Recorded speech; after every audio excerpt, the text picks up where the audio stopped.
હવે આપણે આગળ જોઈએ કે બાળકને મેં તમને જે કહ્યું કે એના 10 તબક્કામાં આપણે એનો વિકાસ જોવાનો છે, તો એ સાથે સાથે કેટલીક વસ્તુ તમારે જાતે જ ચકાસવાની છે કે જ્યારે ઘરમાં નાનું બાળક હોય ત્યારે. સૌથી પહેલાં તો બાળકના સીમાચિહ્નો જોવા. હવે મેં તમને જેટલા સીમાચિહ્નો બતાવ્યા, તો સામાન્ય બાળક જે છે તે તેની આયુ પ્રમાણે સીમાચિહ્ન પ્રાપ્ત કરે છે. ઉપર નીચે હોઈ શકે, પણ એની આયુષ્ય પ્રમાણે એ આગળ વધતું જાય છે, તો એને આપણે સામાન્ય બાળક કહીશું. પણ બાળક જ્યારે તેની આયુ પ્રમાણેના સીમાચિહ્નો પ્રાપ્ત કરી શકતું નથી, ત્યારે એ બાળક કદાચ એ માનસિક રીતે દિવ્યાંગ હોઈ શકે. તો એના માટે આપણે નિષ્ણાતોને બતાવવું પડે. એ પછી આવે છે કે બાળકની વાતચીત અથવા તો કોમ્યુનિકેશન, કે બાળક તેની આયુ પ્રમાણે જો વાતચીત કરવાનું શરૂ કરી દે તો આપણે કહીએ કે આ બાળકનો વિકાસ સામાન્ય વિકાસ છે. પરંતુ જો બાળક તેની આયુષ્ય પ્રમાણે વાતચીત કરવાનું શરૂ ન કરે, એની જે ઉંમરમાં જે વિકાસ થવો જોઈએ જો ન કરે, ત્યારે આપણે કહી શકીએ કે આ બાળક એ કદાચ માનસિક રીતે દિવ્યાંગ હોઈ શકે. તો ફરીથી અગેન એક જ વસ્તુ હું તમને કહીશ કે તમારે નિષ્ણાતોને બતાવવું જરૂરી છે. ત્રીજી વસ્તુ કે બાળક 1 થી 1.5 વર્ષ સુધીમાં એ બીજાનું જોઈને શીખે. એટલે કે બાળક બીજાના બાળકને, ધારો કે બાળકને આપણે ગાર્ડનમાં લઈ ગયા હોઈએ, કે આપણા ઘરે બાળકો આવતા હોય, અથવા આપણું બાળક સોસાયટીમાં કે આજુબાજુના બાળકો સાથે જ્યારે રમતું હોય, ત્યારે એમનું જોઈ અને બાળકો શીખતા હોય છે. તો જો બાળક લગભગ 1 થી 1.5 વર્ષે આવું બીજાનું જોઈને શીખતું થઈ જાય, તો આપણે કહી શકીએ કે આ બાળકનો વિકાસ એ સામાન્ય વિકાસ છે.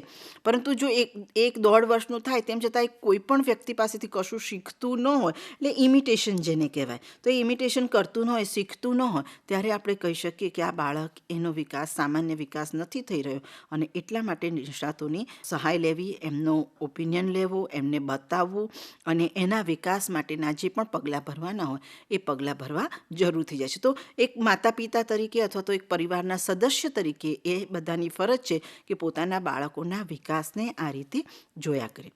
એ પછી આવે છે એક વહેલા નિદાન માટે બાળકમાં જોવા મળતા લક્ષણો. હવે બાળકને ઇન્ટેલેક્ચ્યુઅલ ડિસેબિલિટી એટલે કે માનસિક દિવ્યાંગ તરીકે વહેલી ઓળખ એ અમુક ખાસ લક્ષણોને ધ્યાનમાં લઈને થાય છે. એ જ કેટલાક લક્ષણો તમને બતાવું. જેમ કે સામાન્ય બાળકોની સરખામણીમાં એ બાળક મોડું બેસતા કે મોડું ભાખોડિયા ભરતા અથવા તો મોડું ચાલતા શીખે, તો કહી શકાય કે આ બાળકનો વિકાસ એ સામાન્ય વિકાસ નથી.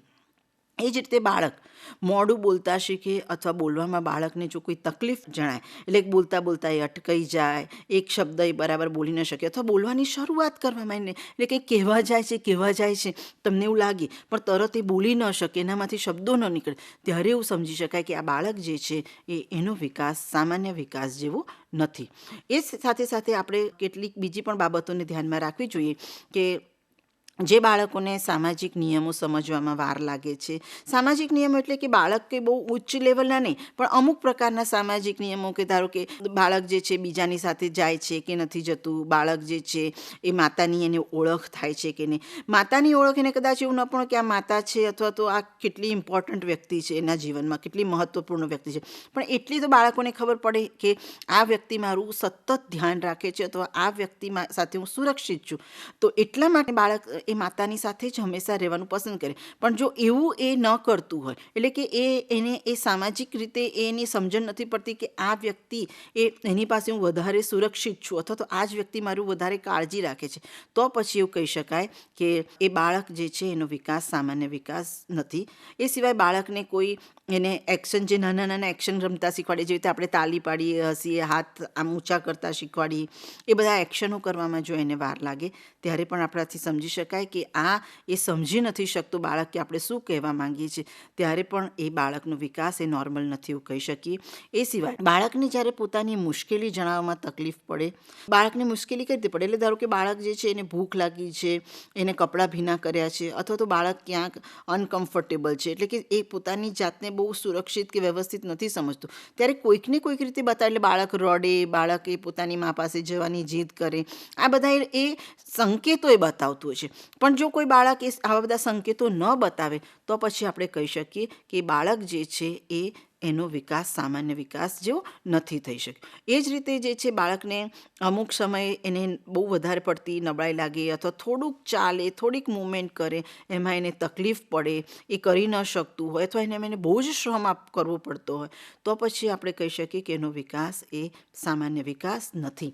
બાળકને ખેંચ આવે અથવા તો એના અંગોમાં જડતા જોવા મળે, એટલે કે બાળકને વારંવાર ખેંચ આવતી હોય, બાળક પડી જતું હોય, તો તરત જ ડૉક્ટરને બતાવવું અથવા તો નિષ્ણાતોને બતાવવું એ જરૂરી છે. એ સાથે સાથે બાળક જ્યારે એની જ ઉંમરના બીજા બાળકો જે ક્રિયાઓ કરે છે તે ક્રિયાઓ કરવામાં જો એને તકલીફ પડતી હોય અને લાગે કે આ જ ઉંમરના બીજા બધા જ બાળકો આ કાર્ય કરી રહ્યા છે પણ આ જ નથી કરી રહ્યું, ત્યારે પણ એ નિષ્ણાતોનો આપણે અભિપ્રાય લેવો બહુ જરૂરી છે. એટલે આ બધી વસ્તુ શું છે કે શરૂઆતના સ્ટેજમાં સૌથી વધારે બાળક એ ઘરમાં જ હશે, માતા પિતા પાસે અથવા ઘરના સદસ્યો સાથે હશે.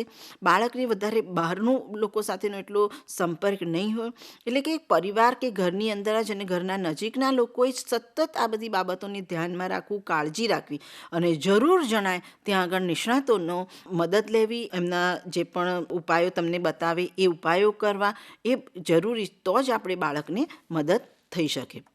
એ પછી આવે છે કે બાળકના નિદાન બાદ શું કરવું. હવે આપણે થયું કે નિદાન તો બરાબર છે, ખ્યાલ આવી ગયો કે આ બાળકનો વિકાસ એ સામાન્ય બાળકના વિકાસ જેવો નથી, તો હવે આપણે શું કરવું. તો એ પ્રમાણે આપણે બૌદ્ધિક અક્ષમતા અથવા તો માનસિક દિવ્યાંગતાના લક્ષણો જણાય તો શું કરવું, તેના માટેના કેટલાક સેવા સંપર્કો જે છે એ જાણવા જરૂરી છે. તો એના માટે પહેલી જ વસ્તુ કે આપણે બીજે ક્યાંય ન જઈ શકતા હોય તો દરેક એરિયામાં તમે જો ગામમાં રહેતા હોય ત્યાં તમારા તાલુકામાં બધી જગ્યાએ પ્રાથમિક સારવાર કેન્દ્રો આવેલા છે. પ્રાથમિક સારવાર કેન્દ્રોમાં જઈ શકીએ. પ્રાથમિક સારવાર કેન્દ્રમાં જે પણ ત્યાં આગળ નિષ્ણાતો હાજર છે એ લોકોને બતાવી શકીએ કે આવું અમને લાગે છે કે અમારું બાળક જે છે એ સામાન્ય બાળકની જેવો એનો વિકાસ નથી, તો ત્યાંથી એમને શું કરવાનું અથવા તો આગળ કોને બતાવવાનું એનું માર્ગદર્શન મળી શકશે. એ સિવાય બીજી વસ્તુ કે જો આપણે બાળકોના ડૉક્ટરને બતાવતા હોય, જે લગભગ આજકાલ બધા લોકો બતાવતા જ હોય છે, પણ જો ન પણ બતાવતા હોય અને એવું લાગે કે આ બાળકનો વિકાસ એ સામાન્ય વિકાસ જેવો નથી થઈ રહ્યો, ત્યારે બાળકના ડૉક્ટરોને બતાવો. એ પછી આવે છે કે સ્પીચ થેરાપી. એ માનસિક વિકાસની અસર એ બીજા વિકાસ ઉપર પણ થતી હોય છે, એટલે કે એના સ્પીચના વિકાસ પર, એટલે કે જે બાળક એ માનસિક દિવ્યાંગતા ધરાવતું હોય અથવા તો જે બાળકને માનસિક વિકાસ એ ધીરો હોય, ધીમે ધીમે થતો હોય અથવા તો એની ઉંમર પ્રમાણે ન થતો હોય, તો એવા સમયે બીજા વિકાસ ઉપર પણ એની અસર થાય. એટલે કે ધારો કે એ સ્પીચ એની બરાબર ન હોય તો એને સ્પીચ થેરાપિસ્ટ પાસે જવું જોઈએ. એટલે મેં તમને જે આગળ 10 તબક્કા કહ્યા હતા એમાં એક બોલવાનું પણ આવે છે, એટલે કે બાળક જેની ઉંમર પ્રમાણે જો એને બોલતા ન શીખે તો આપણે પછી એને સ્પીચ થેરાપિસ્ટ જે છે સ્પીચ થેરાપિસ્ટ પાસે લઈ જઈએ. એ પછી આવે છે ફિઝિયોથેરાપિસ્ટ. અહીંયા આગળ કે બાળકને જેવી રીતે મેં તમને કહું કે માનસિક વિકાસ એનો બરાબર ન થતો હોય તો ઘણી બધી વખત એના શારીરિક વિકાસ ઉપર પણ અસર થતી હોય છે. ઘણી વખત એવું બને કે એના શારીરિક અંગો પણ તમને નબળા જોવા મળે, તો એવા સમયે તમારે ફિઝિયોથેરાપિસ્ટ પાસે પણ લઈ જવું જોઈએ. એ સિવાય તાલુકા ક્ષેત્રે અથવા તો મોટા શહેરોમાં તો હોય છે જ, પણ તાલુકા ક્ષેત્રે બધી જગ્યાએ વિશિષ્ટ શાળાઓ હોય છે અથવા તો ઘણી બધી જગ્યાએ રિસોર્સ રૂમ પણ હોય છે. તો એ વિશિષ્ટ શાળાઓમાં પણ આપણે બાળકને લઈ જઈએ, કારણ કે એ વિશિષ્ટ શાળાઓની અંદર પણ એક્સપર્ટ લોકો હોય, ત્યાં શિક્ષકો હોય, તો એ લોકો પણ સાચું માર્ગદર્શન આપે કે આ બાળકને હવે આગળ શું કરી શકાય. એ સાથે સાથે મનોવૈજ્ઞાનિકો, કે જે મનોવૈજ્ઞાનિકો એ માનસિક વિકાસના ક્ષેત્રમાં જેમની પાસે એ લોકો નિષ્ણાત હોય, એમને એના એ વિષય વિશેનું જ્ઞાન હોય, અનુભવ હોય, તો એ લોકો પણ એનું બરાબર મૂલ્યાંકન કરીને એ બાળકનો વિકાસ કેટલો છે, સામાન્ય છે, ધીરો છે, બિલકુલ નથી થયો, કેટલા પ્રમાણમાં થયો છે, એ વિશેની માહિતી આપશે અને એ પછી ઉપાયના સંદર્ભમાં શું કરવું એ પણ જણાવશે. એ પછી આવે છે મનોચિકિત્સકો. તો મનોચિકિત્સકો જે છે એ પણ તમને બાળકનો જો વિકાસ નોર્મલ ન લાગતો હોય, સામાન્ય ન લાગતો હોય, તો એ લોકો પણ મૂલ્યાંકન કરી અને આગળ એના માટે શું કરી શકાય એ વિશેનું માર્ગદર્શન આપશે. એ પછી આવે છે ઓક્યુપેશનલ થેરાપિસ્ટ. ઓક્યુપેશનલ થેરાપિસ્ટ જે છે કે જ્યારે બાળકનું ફાઇન મોટર સ્કિલ અથવા તો એટલે કે ફાઇન મોટર સ્કિલ એટલે કે બાળકને જે મેં તમને કીધું હતું કે જમવાનું આપીએ આપણે ક્યાં હાથમાં આપીએ તો એક 2-3 વર્ષે કે એટલા ઉંમરે એ પોતાની જાતે લઈને ખાતું થઈ જાય, પણ એ ઉંમર સુધી પણ જો જાતે ખાતું ન થાય તો આપણે એવું કહી શકીએ કે એની જે ફાઇન મોટર સ્કિલ એટલે કે વસ્તુ પકડવાની ક્ષમતા એની જે છે એ ક્ષમતા એનામાં વિકસી નથી. તો એવામાં ઓક્યુપેશનલ થેરાપિસ્ટ જે છે એ પણ એને પ્રોપર સારવાર આપી શકે અને એની એ સ્કિલ ડેવલપ કરવામાં મદદરૂપ થઈ શકે. એ પછી આવે છે કે નિષ્ણાતો દ્વારા કયા કયા પ્રકારની સેવાઓ મળી શકે એનું થોડું જ્ઞાન તમને જરૂરી છે, કારણ કે સેવાઓ ભલે એ આપશે પણ શું લેવાની છે, કયા પ્રકારની સેવા લેવાની છે એ પણ તમારે જાણવું જરૂર છે. તો સૌથી પહેલું આવે છે કે સમસ્યાનું નિદાન, એટલે કે આપણને જે વસ્તુ લાગે છે કે આ બરાબર નથી થઈ રહી બાળક સાથે, અથવા તો બાળકના વિકાસમાં ક્યાંક એ પાછળ છે, ક્યાંક અવરોધો આવે છે, ક્યાંક એ નોર્મલ બાળક જેવો હોય એનો સામાન્ય બાળક જેવો એનો વિકાસ નથી થઈ રહ્યો, ત્યાં સૌથી પહેલી વસ્તુ આવે છે કે નિદાન કરવું. નિદાન કરીએ એટલે આપણે સમસ્યાના સ્તરની જાણકારી મળે કે કયા લેવલની સમસ્યા છે, ખરેખર બહુ ગંભીર છે કે સામાન્ય છે, કે આપણે એને થોડાક પ્રયત્નોથી એમાંથી એને બહાર લાવી શકીશું, કે એને પછી વિશિષ્ટ તાલીમની જરૂર પડશે. એ બધી જાણકારી અને સૂચનો આપણને મળે. એ પછી આવે છે કે એની સારવાર કરવી, કે સારવાર માટે એ બાળકને ક્યાં લઈ જવું, કોને કોને બતાવવું, કયા નિષ્ણાતો દ્વારા આપણે એની સારવાર લેવી, એની એક સમજ આપણી પાસે હોવી જોઈએ. એટલે કે સેવા લેવાની પણ છે તો કયા કયા સેવા લેવાની છે એની એક આપણને સમજ હોવી જોઈએ. એ પછી મેનેજમેન્ટમાં અહીંયા હું તમને કહું કે તમે કોઈ પણ થેરાપિસ્ટ પાસે લઈ જાઓ કે કોઈ પણ નિષ્ણાતો પાસે લઈ જાઓ એટલે એ તમને સલાહ આપે, સૂચન આપે. ઇવન એ લોકોએ જે કરવાનું છે અમુક કાર્ય, કારણ કે એ નિષ્ણાત છે એટલે એ કરશે, તો એ જ્યારે કરતા હોય ત્યારે શું કરે છે, કઈ રીતે કરે છે, એમની પાસેથી સલાહ સૂચનો લઈ અને તમે તમારી પોતાની રીતે ઘરે પણ એનું પ્રોપર મેનેજમેન્ટ બાળકનું કરી શકો. એ સિવાય આવે છે કે સાધન સહાય. સરકારશ્રી દ્વારા ઘણા બધા સાધન સહાય આ સંદર્ભમાં મળતા હોય છે કે જે બાળકોનો માનસિક વિકાસ બરાબર ન થયો હોય, બાળકો માનસિક રીતે દિવ્યાંગ હોય, તો એના માટે એના તાલીમના સંદર્ભમાં સરકારશ્રી દ્વારા પણ ઘણી બધી સાધન સહાય આપવામાં આવે છે. તો એ સાધન સહાય વિશેની જાણકારી આપની પાસે હોવી જોઈએ, તો જ તમે જે છે એ સાધન સહાય મેળવી શકશો. આપણે વાત કરી કે ઓક્યુપેશનલ થેરાપી છે, બિહેવિયર થેરાપી છે, ફિઝિયોથેરાપી છે, કે આ બધી જે છે ને એ થેરાપી કહેવાય. એટલે એ થેરાપી દ્વારા એ બાળકને એને જ્યાં એટલે ધારો કે સ્પીચની થેરાપી છે તો સ્પીચ ન આવતી હોય તો સ્પીચ થેરાપિસ્ટ એને થેરાપી આપે. પણ એક માતા પિતા અથવા તો ઘરના સદસ્ય તરીકે એમની સાથે રહી અને થોડુંક એનું જ્ઞાન લઈ શકાય તો ઘરે પણ તમે એ થોડું ઘણું એમના એટલે કે જે એક્સપર્ટ જે છે એમના માર્ગદર્શન હેઠળ તમે એ બાળકને થોડી હેલ્પ કરી શકો. એ જ રીતે એનું બિહેવિયરમાં ક્યાંક પ્રોબ્લેમ હોય, કારણ કે એનો જો માનસિક વિકાસ જો એનો નહીં થયો તો ઘણા બધા એટલે એના વ્યવહાર ઉપર તમને અસર જોવા મળશે, એની સ્પીચ ઉપર તમને એની અસર જોવા મળશે, એની શારીરિક રીતે એની અસર જોવા મળશે. તો તમારે જ્યારે બિહેવિયર થેરાપિસ્ટ પાસે જાઓ તો બિહેવિયર થેરાપિસ્ટ કહે કે આ બાળકને કઈ રીતે તમારે ટ્રેન કરવાનું છે, તો એની પાસે સમજવાનું. એ થેરાપિસ્ટ તો નો ડાઉટ થેરાપી આપશે જ, પણ સાથે સાથે તમારે પણ ઘરે કઈ કઈ બાબતોનું ધ્યાન રાખવાનું છે એ તમે એની પાસેથી જાણી શકો. એ સિવાય જ્યારે એક વસ્તુ નક્કી થઈ જાય કે આ બાળક જે છે એ માનસિક રીતે દિવ્યાંગ છે જ, એનો વિકાસ નોર્મલ બાળક જેવું નથી અથવા થઈ શકે એવી સંભાવનાઓ ઓછી છે, તો એવી પરિસ્થિતિમાં એને સ્પેશિયલ એજ્યુકેશન આપવું, એટલે કે વિશિષ્ટ શિક્ષણ.